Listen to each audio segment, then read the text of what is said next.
Tarek, can I get you to go just a little closer to the mic? Yes. Is that better? Yeah, go ahead. Okay, so my name is Tarek Mounib. I was born in Halifax, raised in Ottawa, and I currently live in Switzerland.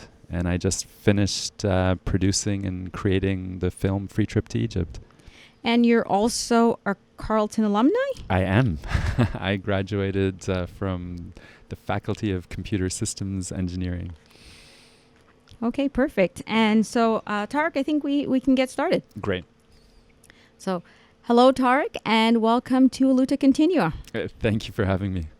Tarek, you had the premiere of your film, Free Trip to Egypt, last night at the Bytown, right here in Ottawa.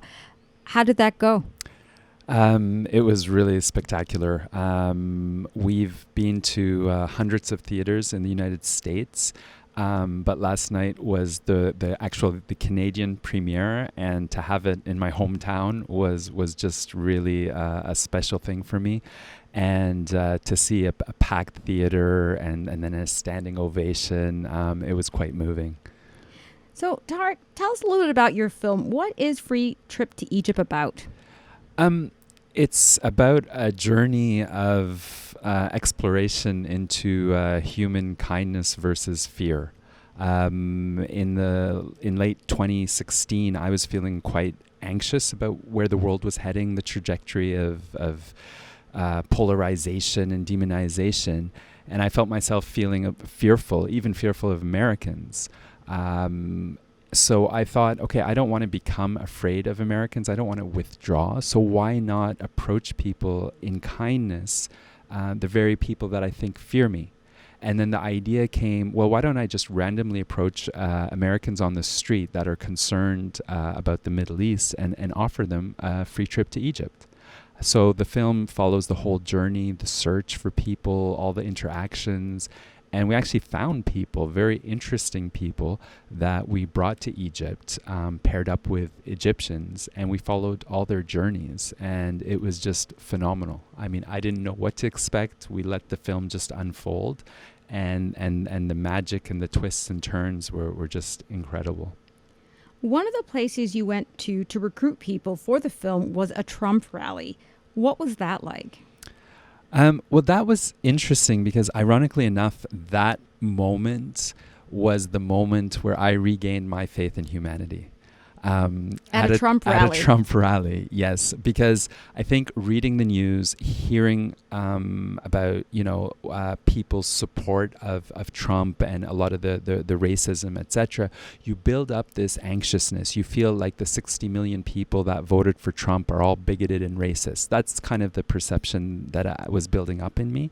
And when I went to the Trump rally, you realize, there are, in my opinion, very few really bigoted people in the world. There were the bigoted people. I met them, and there's no access to them. But most of the people, even when they were saying things that might sound bigoted, were saying it from a place of fear, a place of just not knowing, and a place where they just wanted to protect their family. And when you took them seriously, you actually could connect, and you realize, these aren't threatening people. These are human beings just like you and me. And this was the beginning of the journey of discovery, that there is hope for the world without us having to convert each other to different political or religious views. And that was the whole kind of thread of the film of discovery that I discovered. When you initially approached people with this proposal of a free trip to Egypt, did people take you seriously? No. Many people thought it was a scam, but some people did. Some people thought it was serious, but were thinking we were crazy to do it. There was a lot of suspicion. Some people were like, I don't want to be kidnapped. You think I'm stupid? I'm not going to go to Egypt and get beheaded. And there was a lot of hate. What are you doing taking people to such a horrible place, right? So it was a challenging search and a challenging journey. And then there were the people saying, oh, that's wonderful. I would love to go to Egypt. But you didn't really want to just take those people either. So by nature, the people you wanted to take were the people who didn't want to go. So it was quite difficult to find that sweet spot. But eventually we did. And we found 7 interesting Americans, and we followed their journey. And in terms of how you came to these 7 Americans, how many people did you have to choose from? So after you found that sweet spot, I guess what I'm asking is how many people were in that sweet spot, and then how did you narrow it down to the 7? To be honest, the number of people that were in that sweet spot that wanted to come were 7. We took everybody that we felt was perfect. Many people that would have wanted to go and were also perfect. We had much more than 7 that were in that sweet spot, but in the end didn't want to go. And the reason was not fear of terrorism, was not fear for their safety. The reason was fear of looking bad on camera. Interesting. Vanity. Yeah.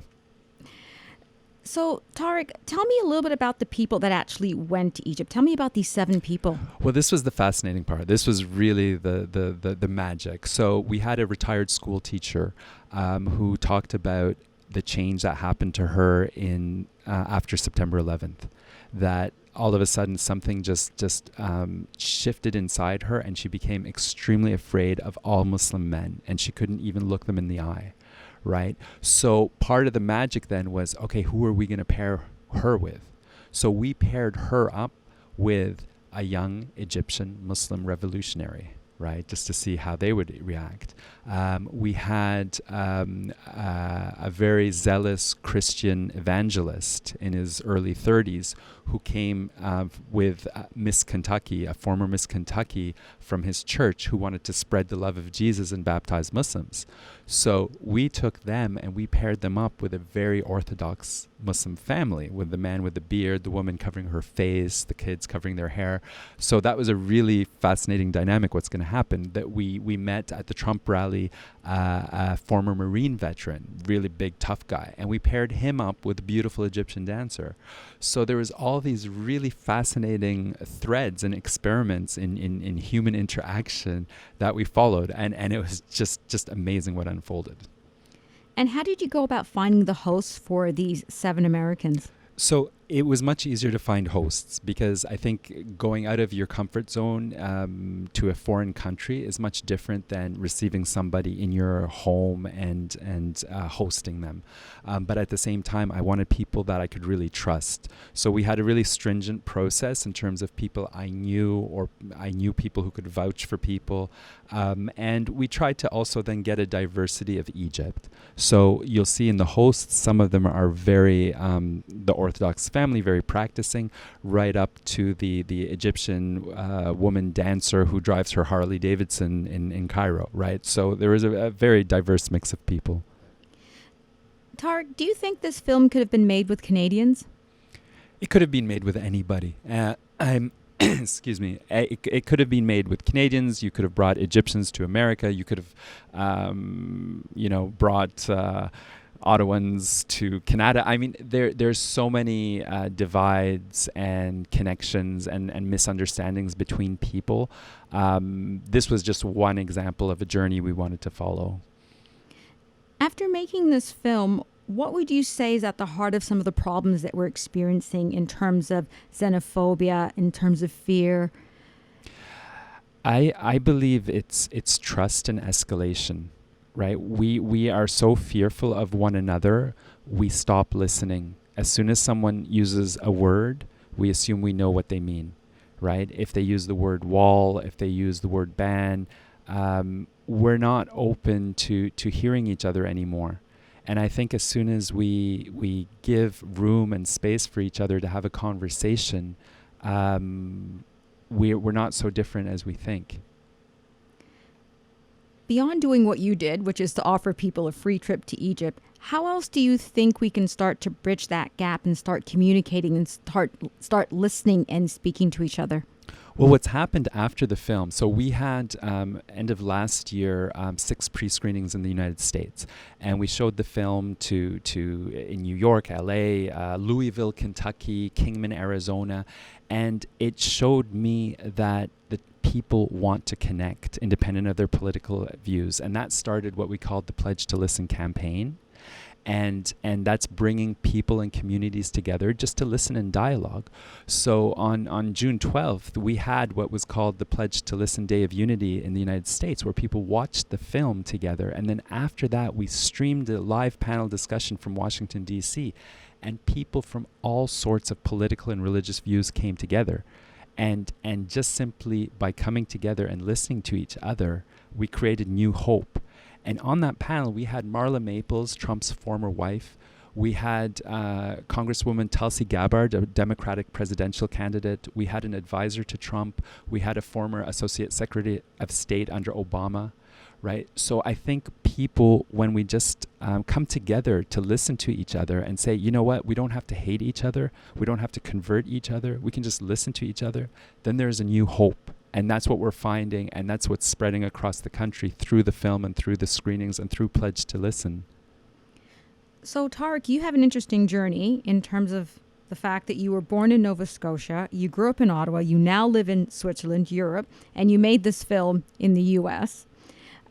What are the differences that you've seen between all of these countries in terms of these issues of the spread of fear and our inability to listen to each other? Are you finding this in all of those places, or are you finding that in some spaces people are a little bit more relaxed and a little bit more open to listening to each other? And I should also mention that you spend a lot of time in Egypt as well. Right. Yeah. I think each country is similar in that we have the people who don't listen, we have the suspicion, we have the fear. I think everywhere is the same in that regard. I don't think any country is perfect.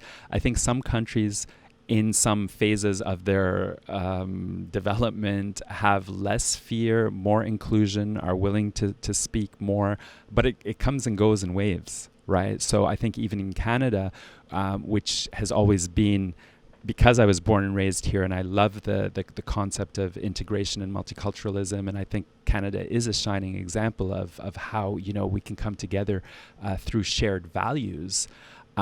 Even here, right, we have our waves where the discourse all of a sudden gets very emotional and not symbolic of what Canada's all about. What did you learn about yourself throughout this process? I also had to explore, and I was confronted with my own prejudices and preconceptions, right? So I judged the Marine from a Trump rally. I assumed I knew what that was all about. I assumed this was some just macho guy who liked to blow up things, right? But when I got to know Brian, I realized his whole reason of being a Marine was love. He had a tattoo on his shoulder.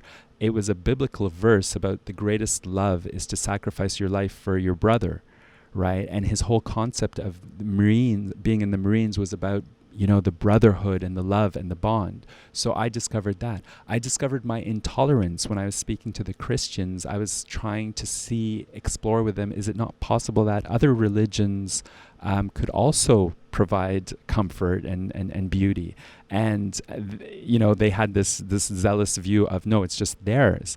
And I was arguing that all the time. And then I realized, why should I argue with that? Why do I need to convince them? If they are not violent, why can I not just let them go and be who they are? And when I let go of the desire to convert them to tolerance, I discovered a really beautiful person in front of me that's actually more courageous than me, can, praise for people, who loves people, etc. Right? So he doesn't have to have the same ideals as me, but we can still live together and we can still be friends. It's fun you talk about trying to convert people to tolerance, because I feel that that's a problem, or not a problem, but a challenge, let's say, that many people who do think that of themselves as tolerant or progressive have, is this idea that we need to convert others who aren't tolerant or don't see themselves as progressive to this side, and that there's no in between and there's no bridge. And I think that's something that is going to take some time, but it's really comforting to hear that you were able to let go of having to convert people. How much of a problem do you think that is for both sides, that we need to convert the other side, that we need to agree in order to get along? That is the essence of the problem. That is the essence of the problem. And me, I was wearing my Make America Great hat at the Trump rally to get access to Americans and the MAGA people. And then I crossed over to the anti-Trump people. Some of them shook my hands. Others just refused to speak to me because I was a racist. And I was like, okay, if I'm a racist, let's talk. right? So I understand the anger, but if you're cutting off and judging people, you're not going to solve the problem. So I think we have to be really strong against ideas that are violent and hateful. That's clear. But we need to be a bit gentle with the people and tolerant of other views that are not violent and are not equal to our own. Tarek, if I understand correctly, this was the first film that you've made. Yes.